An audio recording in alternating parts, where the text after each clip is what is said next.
All right, Chelsea fans, welcome back to another episode. That's right, of the London is Blue podcast. Hopefully, your favorite Chelsea podcast out there and a part of the Men in Blazers Media Network. And it is that time of year once again, at least in the US, where tables are getting set. Thoughts of turkey and sides or being put together, potentially crazy travel that you are embarking on as a listener as you enjoy this episode, hopefully in audio format and not on video if you are commuting and owning the commute from a drive perspective to get to see friends, family, loved ones, or other people in your life to enjoy the holiday together. This is the Thanksgiving mailbag edition. That's right, annual favorite. And Nick, I think you were trying to point out here as Brandon, you and I were reminiscing at the pre-pod conversation. This is probably 6, 7, 8 years of doing this particular special for the listeners. A little bit of a mailbag, grab bag. Yeah, look, we love doing these. It's like, we cover all the matches. We cover the men's team, the women's team, the academy.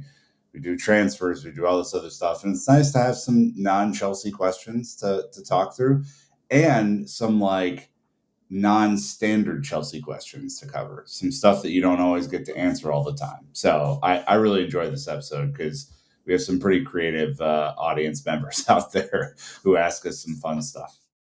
Well, and I think that the important thing, Brandon, maybe just to set the stage, is like, what's your Thanksgiving celebration going to be like this year? Is William ready for some solid food kind of action here? A little bit. He's a bit of a carnivore, but he's got 2 bottom front teeth. So now, like, if he can't rip things off and like chew them, he's not happy. So we'll be adjusting. But we're actually going to go to Atlanta, visit her 2 sisters, and hang out down there. So just snowed today. So hopefully that won't get in the way. But you know what might get in the way is the projected 80 million people traveling in the US this Thanksgiving. So didn't think about that when we booked those tickets. It's just a small car trip north for me. Just hit old 29 north to Omaha and home and back. No flights. No nonsense. The best thing to do is just swerve it completely and go to an absolutely different country. A little Mexico City action for me and Terry. So we'll be doing that instead. So tacos and tortas instead of turkey this year. I mean, Dan, is it also because you're potentially you're hitting a milestone here? Huh? I'm hitting a you cannot play for Chelsea Football Club's men's senior team anymore situation. Yeah. I mean, this will have dropped after birthday, but 40, 4-0. Rough. It's rough. Wow. Goalkeeper, Thiago Silva. Yeah. Well, Willie Caballero was playing there until he was like 46. So you're fine, Dan. I think everyone just wished Dan a happy 40th. It's a big mile marker. He's gonna leave the country and escape to feel young at heart, which is nice. But yeah, Thanksgiving and Dan's birthday always coincide.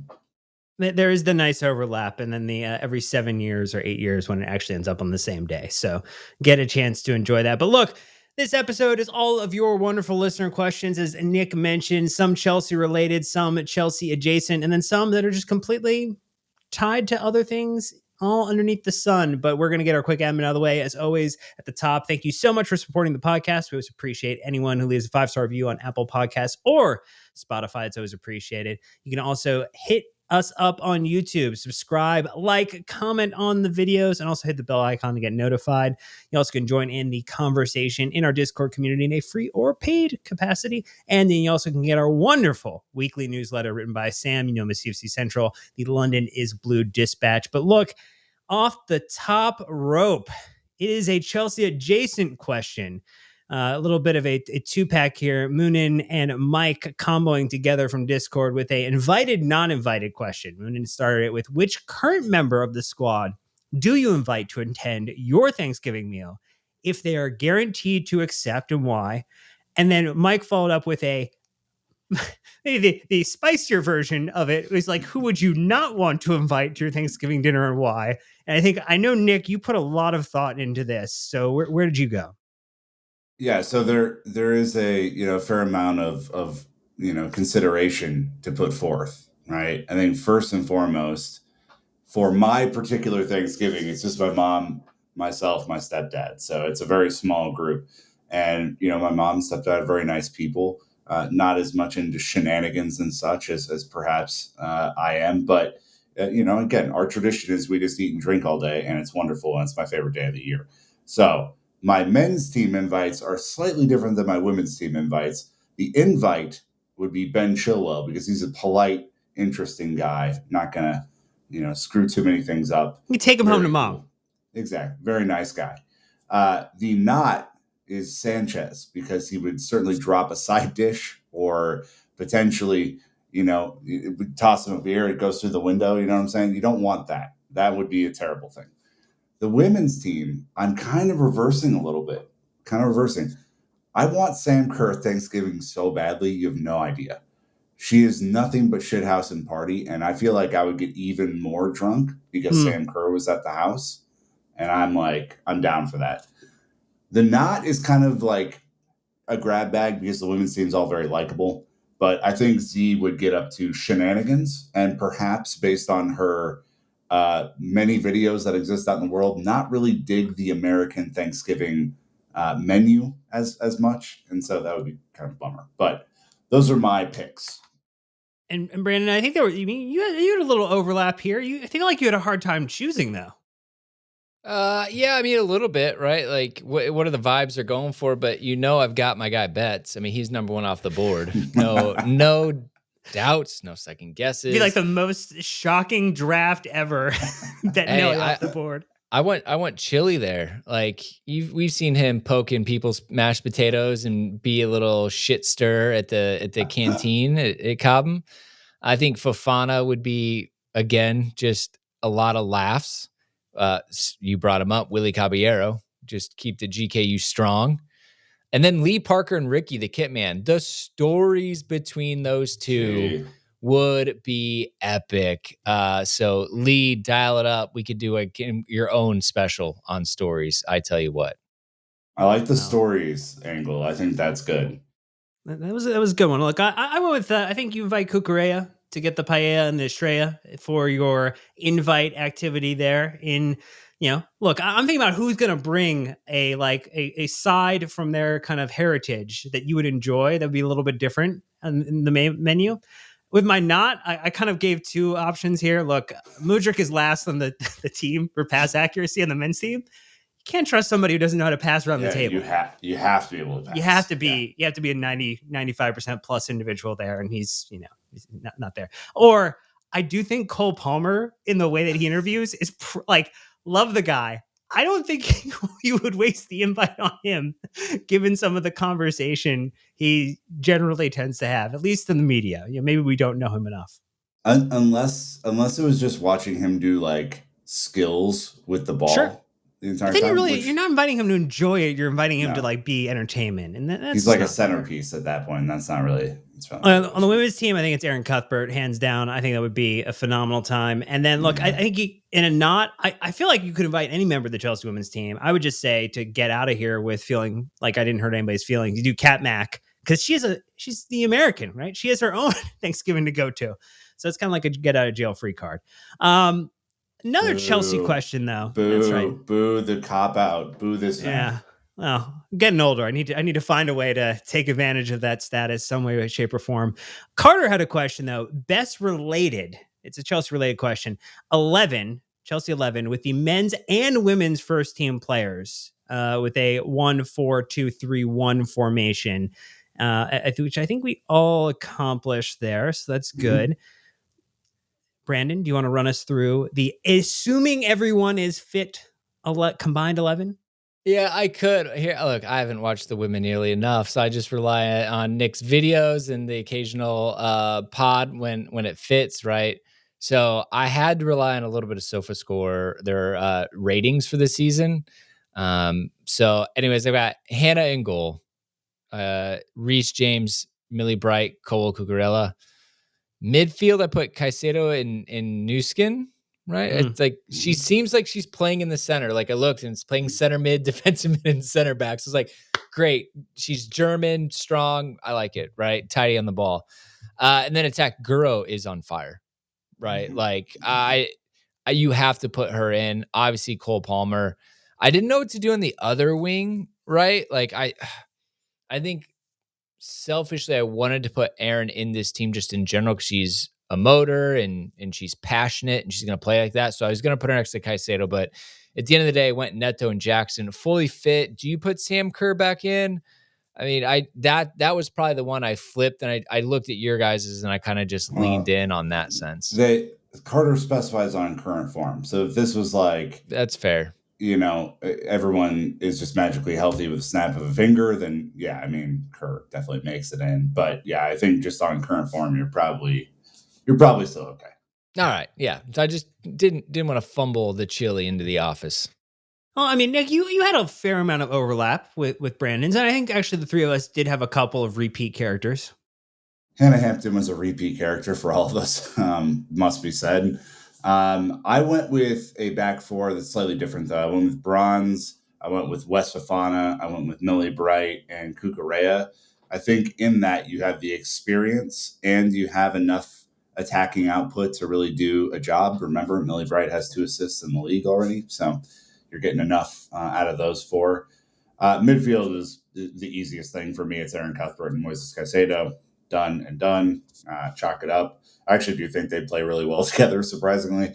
I also think like the attack has a little bit of like maybes in it, but right now on form, it's Guro Wrighton, it's Micah Hamano as like pressing 10 and kind of a chaos maker. Palmer on the right, and then Jackson up top. I think that is a really balanced team that mixes both of these teams effectively in their strongest positions. And yeah, I think it's good.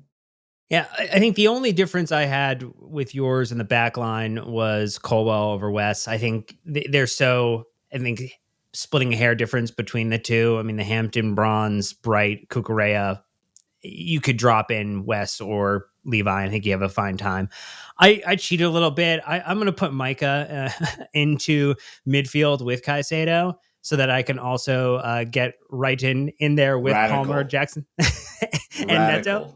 Look, Caicedo could do it all by himself. So I'm just going to get the extra attacker in there and call it a day and watch the goals just rain down. Like, I think that's going to happen. I think it will work.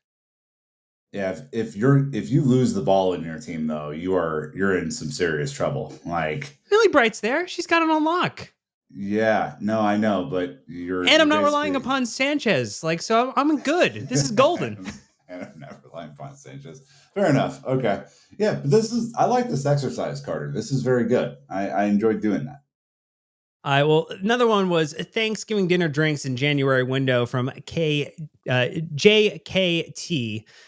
What's the number one need in the January window? Incomings and outgoings, not Chelsea related. The question was, which pod host gets drunkest at Thanksgiving? And why is your answer Nick? We'll let Nick defend himself last, but Brandon, is it Nick?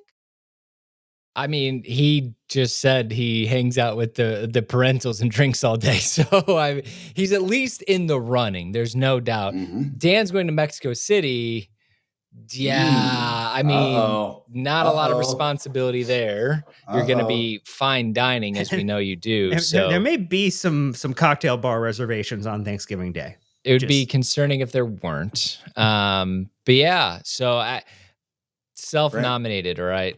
Brandon's going to be around kids the entire day. Yeah. I get free babysitting all day. Like the number of adults to William will be 6-1. So I feel pretty good if I miss a few hours. I don't think any teetotalers are in the group here. No. To be fair. Yeah. But like, okay, needs, right? Dan, here's the thing. There's differences between needs and wants. All right. True. And here's the predicament we find ourselves in. What we need is a goalkeeper, but we're not going to get it. So I want a center back right now. Like Tosin's minutes have fallen off. Clearly, they're not going to rely on Badiashile and Disasi. So you just need someone there to push Wes and Levi one way or another. And I just feel like with the 5 we have, you could move 2 out in January to bring funds to bring someone established in. And I put that in the last YouTube video as well to kind of look ahead, but we're scoring goals. I don't think you can radically overhaul the midfield because you have all the different profiles in there. So we need to prevent goals going in, and you can't change goalkeepers. That's where I land. Nick, you don't have a radical one. You want to get a player back. Yeah, if you listen to our friends from Brazil on the Chelsea and South America special on Wednesday's pod, or last Wednesday's pod, I should say, then you'll know that I want Andre Santos back in this team stat, Mm-hmm. and not as a barely used sub. I want him back as a real player, complement to Moises Caicedo.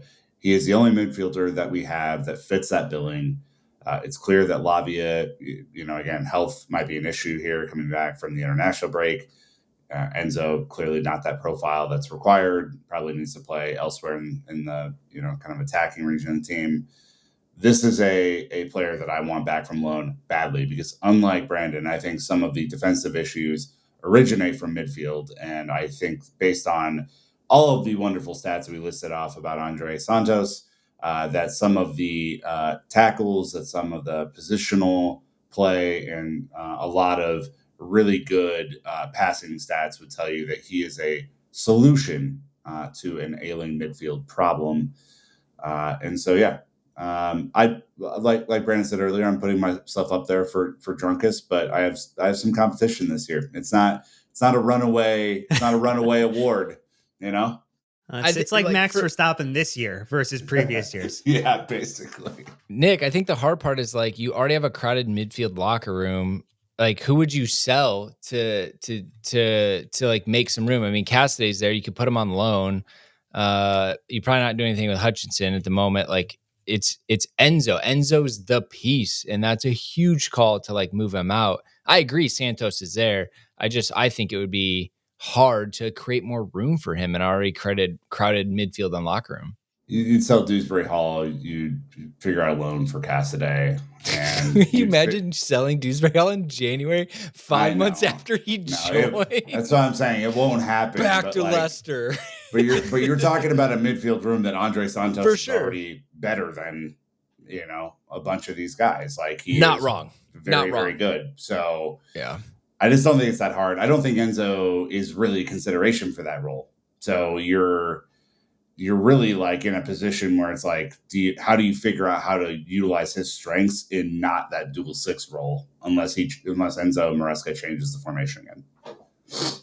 Definitely things to consider.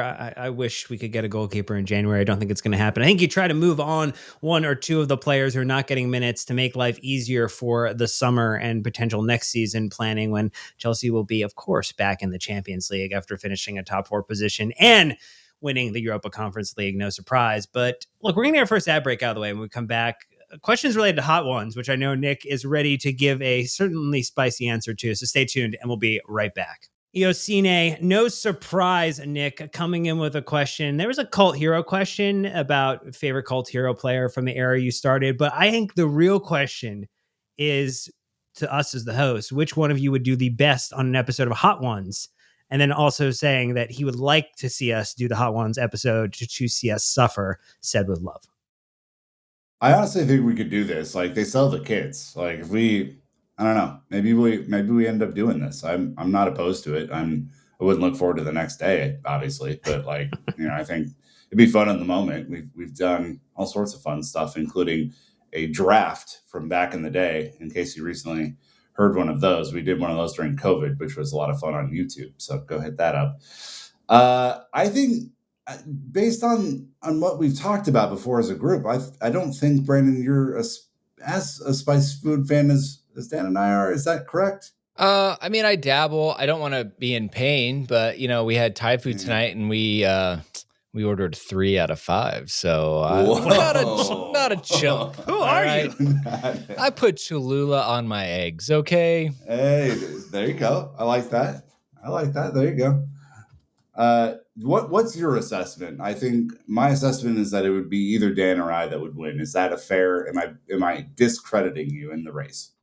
No, I would participate. I think that's where I'm at, right? Is I would give it a shot, but yeah, I'm not probably fighting after the pride medal as strongly as probably you do. Dan, who's winning between us, huh? Look, I think I probably win. It just, Oh, okay. yeah. What do you think Yeah. the spiciest thing you've eaten is? Because you've Yeah. traveled a good amount. I mean, I've done some ghost pepper things that are not necessarily like my favorite. I will go spicy. Like I've gone very spicy on some Indian food that again gets you sweating. In that type of situation. So, like I've gotten like some Singaporean food that also is been quite challenging. Have But you eaten anything that's ruined you? Like physically disabled you? do we have time for another hour-long pod? Some like real Nashville hot chicken, that stuff does not Ooh. play. Like that is whoever invented that, straight to hell, those people.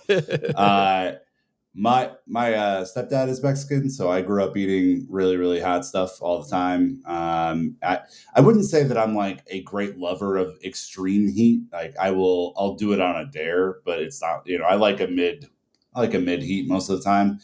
But I have hot sauce on almost everything. I have this Trader Joe's did a spice called sriracha sprinkle that if you haven't had, it's sriracha sauce in like a powder format, and it is excellent. I think it'd be close. I think I'd give you a run for your money, Dan. I think. Oh yeah. Again, I don't think I'm lapping you, but I think I would. In the end, I would end up just slightly a nose ahead there in the competition. All right. Good growth from you, Dan, to claim yourself as the victor, not step aside. I'm proud of you. It's that selfless act that I love. I will just answer the cult hero But question. by the way, what a hilarious question where I have to clarify. Have you ever had anything that's ruined you physically? Like, welcome to the Thanksgiving mailbag, ladies and gentlemen. Yeah. This podcast has physically ruined me. Well. He also asked about cult heroes. I went for decades here on the cult hero questions really quick. Toriandre Flo in the 90s, cult hero. 2000s, I went with Florent Maluda, a player that I really loved, cult hero. 2010s, Alonso, obviously. I mean, good Lord, there was nothing that dude couldn't do. And I don't know about the 2020s yet. I don't know if we have a cult hero yet in 2020s. I don't think there has been too one. early.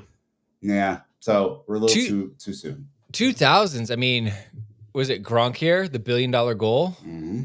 I think that was probably a shot. I kept it to positional, and because I mean, obviously I'm not around for them, but Petr Cech was like my way in. So I for me, cult hero set some of the most insane records that will never be broken. But then you also a legend though, no? Like, isn't he like more of like a proper legend, not like a? That's fair. But I did go Fatty Folk, William Folk, absolutely, no doubt about it. The OG, like larger than life. They signed him just so people would come see him. Gatling gun Hillsden, boom. You like that? Poor guy died at the age of 42 of cirrhosis, according to Wikipedia. Anyways, and then you got Peter the Cat Benetti too. Like cult hero. I would like to think after talking to Clayton, but definitely Fatty Folk, the OG. For Rick Lamble would confirm. Maybe we should have done the cult hero one first because it ruined the opportunity to have the nice segue into the conversation in Andrew's question about Pastor tacos being their favorite taco. And that growing up in California in the 90s, you might have heard me say, that's the bomb Pastor taco. Very punny. And the direct question to Nick Verlaney asking if they are missing with your ad brain, with your social brain that you've got going on there, are they missing a trick in the marketing department at the Chelsea Women's Football Club for the Sonia Bomb Pastor taco? There's no doubt about it. I'm glad someone brought this up. Frankly, under-discussed. Yeah, of all the things that are going on right now, this is my number one thing. No, I do think, based on the way that they've recently set up the bridge, they have these little food trucks outside of the bridge. If there is not a real taco truck, we've had some questionable Mexican-inspired food in Great Britain. Someone who really knows how to make tacos. I'm talking about an awesome, like, pastor taco, really has the spit, has everything going on. If there isn't a taco stand outside of the bridge for Sunday against United, then what are we even doing here? They call them the Sonia. It's a pastor taco, maybe comes in threes. maybe you get as many as there are wins in a row. Maybe a pastor combo gets you 11 in a row, because that's going to what run we're them out of doing business, here. Nick. That's going to run them out of business. Can't get them off the spit quick enough. Like, that's what we're talking about here. Yeah. What are we doing here? I love it. It's a great idea. Well, with that said, we'll jump into a good friend Techie Tiger's question, which is, again, a non-Chelsea related question. Take us down a different road here. Imagine you're building a dream house. What are the 3 things you need to make it feel like a dream house for each of the hosts? Very different answers for all of us. Brandon, as the sole homeowner of the group, probably has the best perspective on this, having owned a residence, and maybe can recollect with some things he wishes his current home has and doesn't. Well, I think for us, we don't have all of these, but they're definitely on our list. Lots of windows for natural light. Big fan of that, especially in Minnesota when you can't go outside. I need those windows so I can see the sun for the few hours that it's up right now. Love a back deck for a grill, right? Also patio beers, big fan. And then a big backyard. I think that is fun for us. Play backyard baseball, all the fun games, different things like that. Downside is mowing. So, William, hurry up. You will be doing that. Thank you. In Brandon Busby's draft of children to do chores. So here's the First thing. overall pick. When I was a kid, my dad played the trick on me. He was like, "Hey, I got you something." I was like, "What?" He goes, "I got you this lawnmower." And I was like, "Oh, awesome." And like, he convinced me to get excited about it because it was mine. As his father did for him, and his father did for him, and took too long for me to catch on to that one, but now it's mine. Nick, do you have any, in terms of aspirational home ownership, or maybe even just the residence that you live in? Maybe we can frame it that way. What would you aspire to have? Here's what I would not recommend you do. I would not recommend that you follow high value property owners or property management companies or realtors in London, because what they will show you are stuff that is just basically way out of your price range at every turn. And it's all awesome and it's very cool. The number one thing that I need, being who I am and being who the show is, I need a podcast studio office area. I need designated space for the shenanigans and the ugly decor and all that sort of stuff. Game changer. I also want, you guys remember the COVID pubs that people would build in their backyards that had like the TV on the wall and like maybe like a golf simulator, and you'd have like the actual bar with the like, I want one of those really bad because that'd be awesome. And then an underrated one, and Busby, I'm surprised at you. Heated floors for the winter. It's a game changer. For sure. It's a game changer. I'm just trying to be different. And hilarious. Elizabeth was talking to me about that last night. And I was like, yeah, I don't think we can retrofit that in. Like, we have hardwood floors in here. Probably not. But highly practical, because I told her we were doing like Christmas lists with families and stuff. I was like, you should put that towel warmer that's all over social media. Like, might as well, you know? But yeah, it was a great call. I just didn't want to overlap on that one. And I've always thought, especially in regards to the pub in the backyard, like at some point, the wife will not want me in the house. And so this is a way to escape into a space that I can have as my own while they basically have the rest of the house, right? I think that's pretty much how that goes. So, yes. I just kind of try to lump mine into some categories of action. I think small, efficient layout with indoor and outdoor spaces, because cleaning is the worst. Like, so the less space you have to clean, it's nice. You know, just whatever in the sizable layout's perfectly fine. I think also, to me, important proximity to things to do, but also being quiet. Like, I've lived on very loud streets in the city, and I've also lived on nice, quiet, like 2 blocks off, where it feels like a completely different world. So I think that is super important. The location being everything. And then also the concept of like passive housing, you know, just obviously low carbon footprint, super energy efficient, eco-conscious. Yeah, those are important things to me. Your place in New York is like not super loud. Like you're on a pretty. There's been some car alarms recently, because people park like multiple blocks away from where they actually live, and so the car owner has no idea it's going off on outside your window at 2 a.m. in the morning. But you know, it's a nice opportunity to see what Twitter is like at 2:30 a.m. Mr. Thurman's question, though, bring us back on the topic of Chelsea. What's your ideal 11 to play Nkunku and Cole together? This is a tough one because Enzo Maresca hasn't figured it out. And I don't know if we necessarily, the three of us together, are going to equal one Enzo Maresca, but we will try. I've thought about this a lot because it's something that it's bothered me that we haven't really tried it yet. And it's largely coming out of the, like, I want Nkunku as a 10, right? Not as a striker. So I think you'd have to play very, very defensively because what you're trading is advanced attacking output, right? And Nkunku can assist and score goals and do all the things that Palmer can do. And you have Palmer. And neither one of them are defensively sound, although I think Cole is better than Christo in that regard. So you're really ceding a lot of defensive territory. So I think you have to go with like your strongest lineup in other places, which essentially is Sanchez, Reese, West, Levi, and Cucurella as the back, Caicedo, Lavia midfield, and then Neto on the left, Nkunku middle, Palmer right, Jackson striker.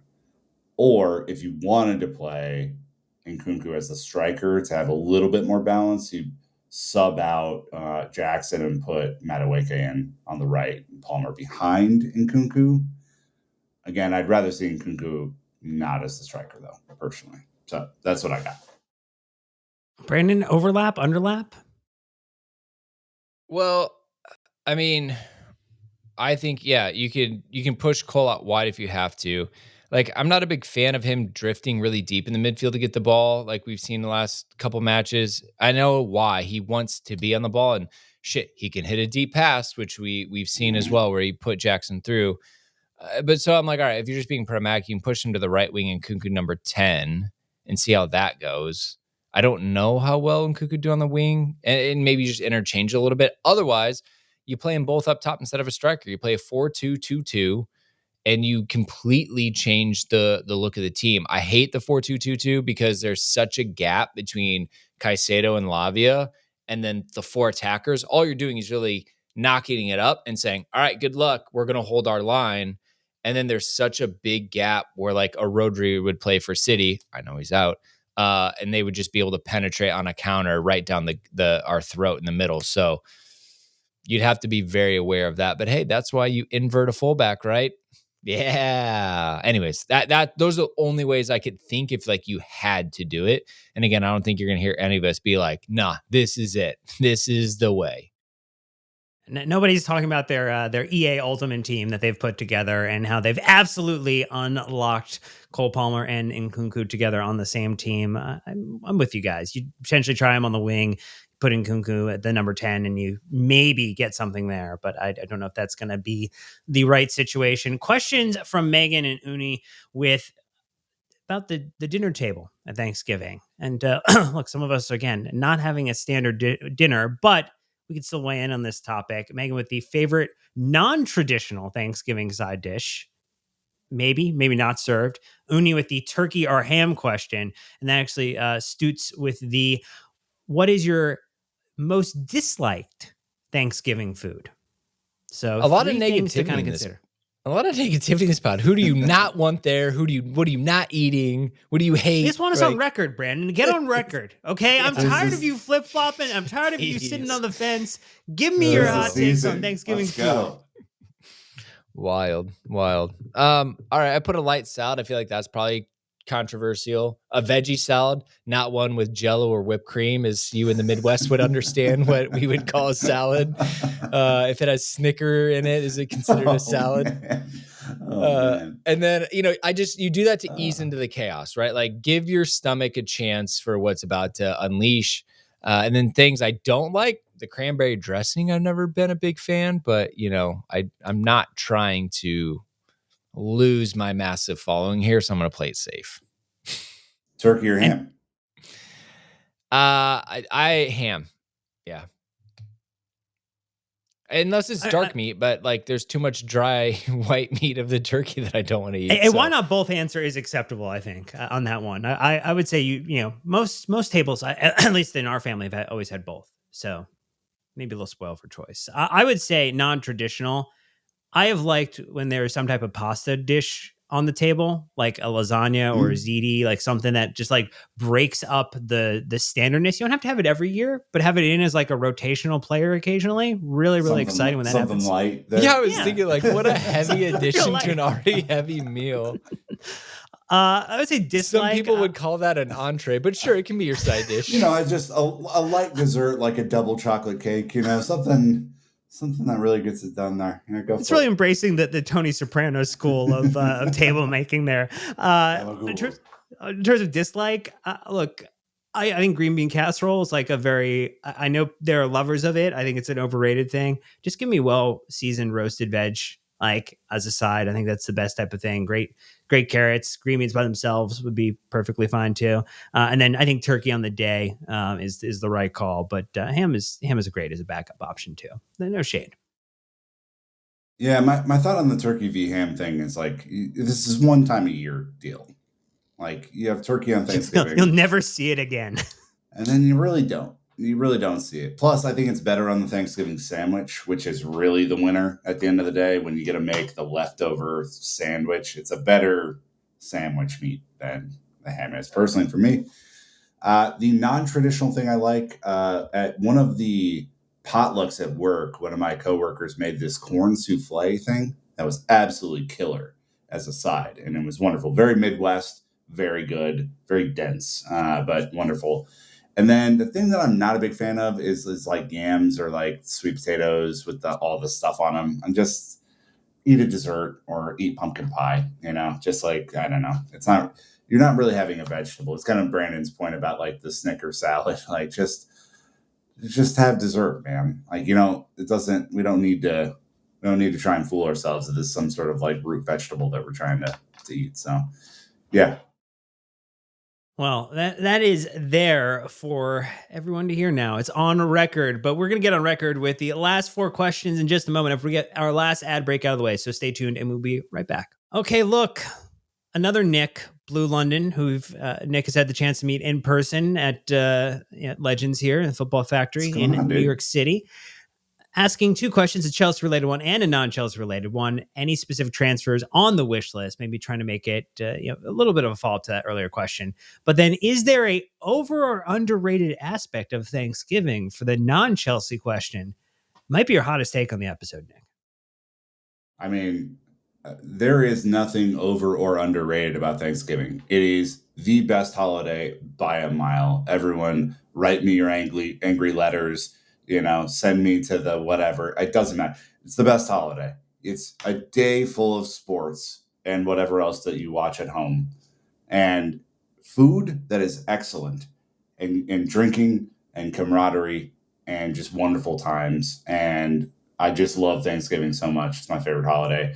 It may be the only thing that Brandon brought up earlier, maybe, is the travel bullshit. So if you get caught up in travel, that would be the worst. I personally don't have that issue.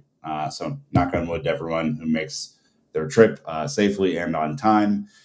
If I had to pick a player, if we're talking about goalkeepers and like the wishiest wish list, I looked up the best possession keepers in the world, and Simone, who Spanish national team plays for Atletico Bilbao, seems like a pretty good option if you could go get him. I don't love going back to Bilbao for a goalkeeper personally, but if that were the case and we got out of the Sanchez conundrum and we could wish it to be so, then that shall be my wish. And it shall And I be. guess 2014 Eden Hazard, if we're, as long as we're doing wishes. Time machine too. You're really asking for a lot here in that wish list. Anything over underrated? I guess Brandon, you would say the timing of the holiday.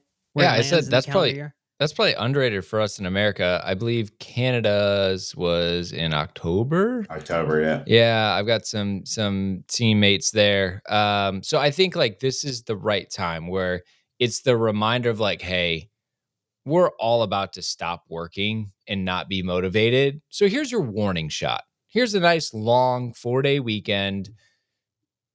Good reminder, not too soon. I think the timing is perfect. We've had a hard run since Labor Day weekend. We've earned this. So I love the timing. I think it's underrated. For transfers, I'm sticking just to the center back side of Araujo or Diamande, both in the Portuguese league, both young. You can, I'm just going off of what's being reported, but it's like seems like those kind of make sense because they're not going to go get maybe a more traditional, maybe I don't want to say old center back, but someone's like 28. It'd mess up our average Super old. age. It's kind of their thing for the co-sporting directors.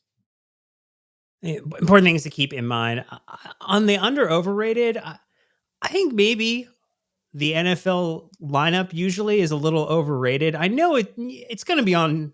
It would be on my TV most Thanksgivings. There's always like one or two stinkers, and you only get like one good one, and then you're like, why did I leave it on the whole time as background noise? So I think Because maybe it's what you do. What you do. The maybe a lineup, touch I think, overrated. is good this year. No, I thought it was maybe a touch overrated. You can check me on the lineup if you feel like you disagree. I mean, I think last year there were 2 blowouts and 1 close game. So, I mean, that is not necessarily what I'm looking for in terms of sporting activity. But maybe, again, I'm getting older, so maybe I've got different opinions now than I did 10 years ago. Any goalkeeper better than Sanchez. It doesn't. You just put a name in a hat. I'll pull it out. Give me 10 of them. We can sign one of them. That's perfectly fine. You are correct this year, Dan. Unfortunately, real bummer. You got the Bears and Lions. That should be about 100-0. The Giants and Cowboys. Yikes. And then Dolphins and Packers. There's going to be about 15 turnovers in that game. Yikes. Okay. So naps it is, but either way, it's a great day. Things to keep in mind. Look, we're gonna get some more hot takes on the the card here. Kate asking the question, non-football related: pumpkin spice, love it or hate it?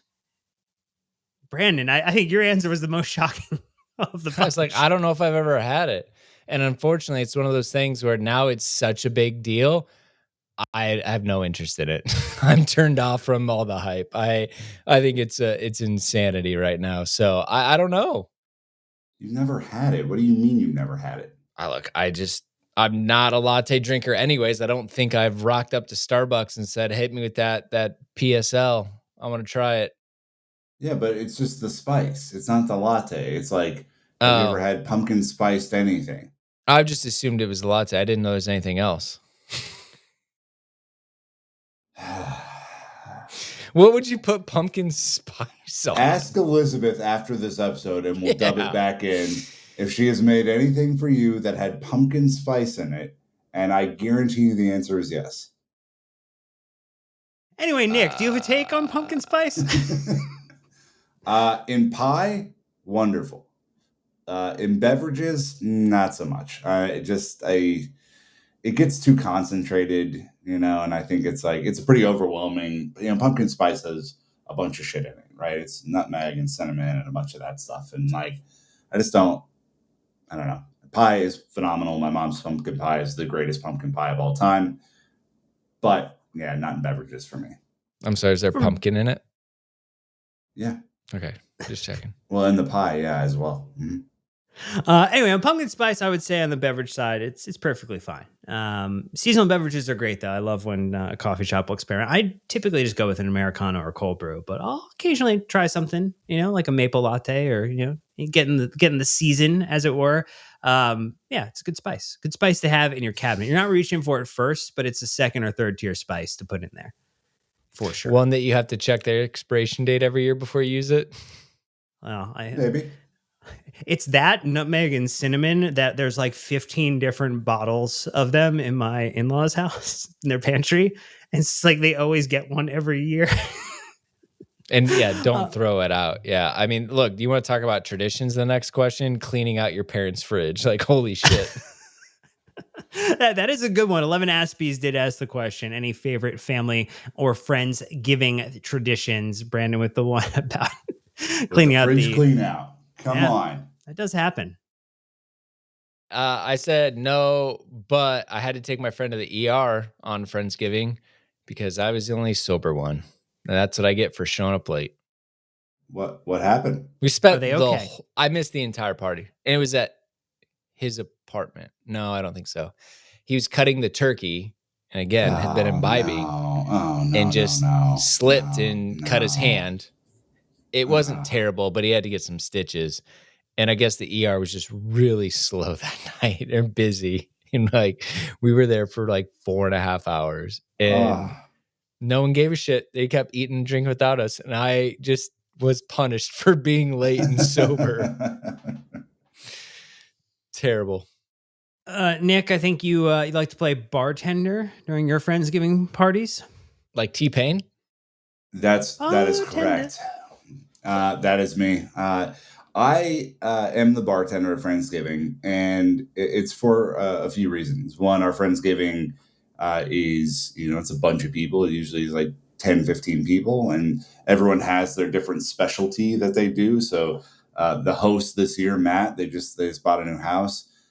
He smoked a turkey, and it was like killer. It was amazing. Very, very good. Very juicy, all that stuff. So you got some like real chefs in the group who some specialize in sides, some specialize in whatever. And so de facto, I become the bartender because I can make drinks. And so this year I made a maple bacon old fashioned with candied bacon as a garnish. Sounds delightful. A garnish. Wow. Yeah, it fucking was. Yeah, it was big time. And I made mulled wine, and I drank both of them, and I had a ripping hangover the next day like an idiot. So lesson to you, stick with one thing, especially if you're getting a little gray in the beard like myself. One thing will keep you on the straight and narrow. That's a good one. We always usually had an early meal. That was our tradition, because we had family who would be either, getting into town super late or needing to leave to get back to their neck of the woods, or, had to be up to work, around the holidays. So an early or midday, never super late Thanksgiving dinner. I think 2 p.m. is the greatest. Great call. Great time. 2 p.m. in between. It's like the end of football game 1, start of football game 2. You then free up a little bit of space later on for some pie at night if you're really interested, or seconds if you're so bold. Later at night, maybe a sneaky Thanksgiving sandwich later on. Yeah, lots of good stuff with a 2 p.m. Right? No one's like dying of hunger at 2 p.m. You can really, I think, make it work. Well, and then the last question from good friend Millhouse asks, just how are all of you doing? Can we get a little bit of a life update? What are you all most thankful for this year? Papa Busby, we got to throw it to you first for the life update. For sure. Well, obviously, I love being a dad. William's awesome. He took his first crawling steps tonight, so that's game over for us. 8 months, like chill, okay? Like way too early on. What's normal for that? I think like between 10 and 12. I mean, some kids don't do it until after a year. So watch out, Sanchez. Your position is already in jeopardy. He loves playing catch. He's kind of figured out how to like teddy bear, like grab the ball when you roll it to him. So we're on it. We're doing our hand-eye coordination to get ready. I've been enjoying doing little small house projects. Nothing crazy, but done some fixtures, some painting, ripping out carpet, getting the wood underneath back in the limelight, which has been fun. I know Shane Earthmuggle's been doing a ton of that over in New York. But then also like just for you guys have like given me the flexibility of the season as I adjust to my new normal.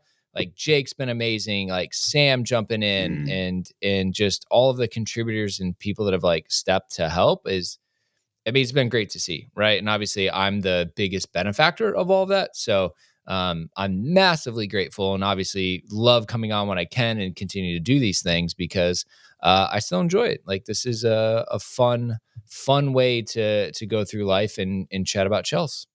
Yeah, and we'd be remiss if we didn't thank all of the contributors. Jake has been unbelievable, adjusting to everything that we've changed. Of course, Sam's helping out on social. He's doing the newsletter. He's all over all the previews and doing analysis and all this stuff. Amazing. Ollie Glanville has always stepped in when we've needed him. He's always there, kind of Batman on the ledge, watching for opportunities, and will pop in. And the whole Discord community you guys are insane. I love it. It's amazing.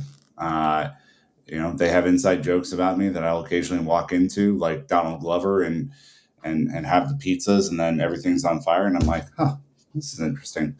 But yeah, it's really great. The group is good. We appreciate everyone kind of adjusting with us as we've kind of changed some stuff up. And yeah, it's good. Dan, I think it's important that we recognize our peeps. Yeah, and you got Jess and Nat too, been doing the South American episodes Yes. with you. We had David Pastor back recently. We have Dennis in, who've kind of pinch Oh, yeah. hitted for us in moments this season as well. We had our Podfather, even though some people call us the Podfathers, Chidge, who joined us recently again too, which was great to see. Look, I think there's a Chelsea specific one, keeping in the theme of Chelsea related and Chelsea not related. Thankful for the fact that the club seemingly has gotten 2 managerial hires right at the moment. You might argue at the end of the season, maybe that's not the right take, but at least right now, Enzo Maresca looking very much like a guy who can run the men's side of the team, and Sonia Bonpastor, wow, really, really hard to follow up on Emma Hayes, but it is just a absolutely stunning start that she's had. Personally related, actually, I'm like super thankful to be able to to travel internationally again super easily. Like a couple years post the larger COVID situation, 2 weeks in Japan was incredible. Again, going to Mexico City this coming week is going to be awesome. Planning things for next year. Return trip to London for the first time in quite some time. That's going to be nice. A couple other plans in motion too. But also, as always, friends, families, coworkers, our pod family here that we have and we get to record with. My dog, for not bothering me during this episode when we were recording right now. I mean, tippy taps. She's out in the other room. But those are the important things. And health, I think we're all thankfully healthy and in a position where we can get to do this on a regular basis. And it's a very wonderful thing. Yeah, I think you've also got Phil and Parth who are crushing on the youth content, and having Parth join up has been such a great add and richness, because I can't chop it with Phil and he can. So that's, I think, been super helpful.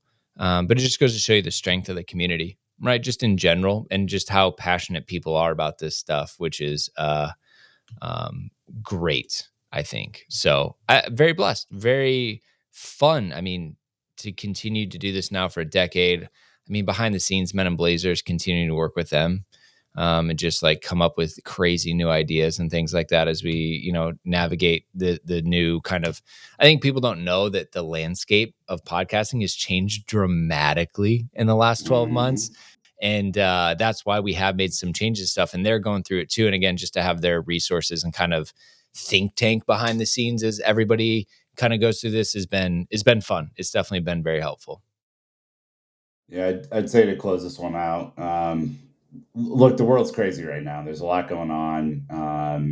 We've gone through a tumultuous cycle over here in the U.S. I'm thankful for people who just answer the call day in and day out and go above and beyond because it's the right thing to do. And there are a bunch of those people who are going to be needed in moments like this. And I hope that those folks continue to do what they're doing, even if they aren't the star of the show all the time. I've also created a Thanksgiving Chelsea rhyme to end this episode because I was in the spirit. A Thanksgiving rhyme by Nick Verlaney. I'm thankful for Cole Palmer's touches into space, and Nkunku's brilliant grace, Neto's burst of pace, Caicedo being an ace, Cucurella's aggressive chase, Levi and Reese's embrace, and Jackson being in the right place. Chelsea and Thanksgiving. There it is. Do you want to talk about what form you used for that? Chat GPT? Yeah, no. I first of all, all you have to do is Google what rhymes with space, and then you come up with a bunch of these. But no, I think it's a quadruple haiku, Dan. That's what we're gonna call it. Wonderful. Well, we're going to let the listeners enjoy that as we get out of here. But thank you so much for your wonderful questions. Thank you so much for including us as a part of your day-to-day, potentially on your travel to or fro over this holiday season here in the U.S. Or if you're listening from elsewhere in the world, just within your day to day. We hopefully, we hope that you enjoyed this episode, and we hope that you enjoy all the ones in the future.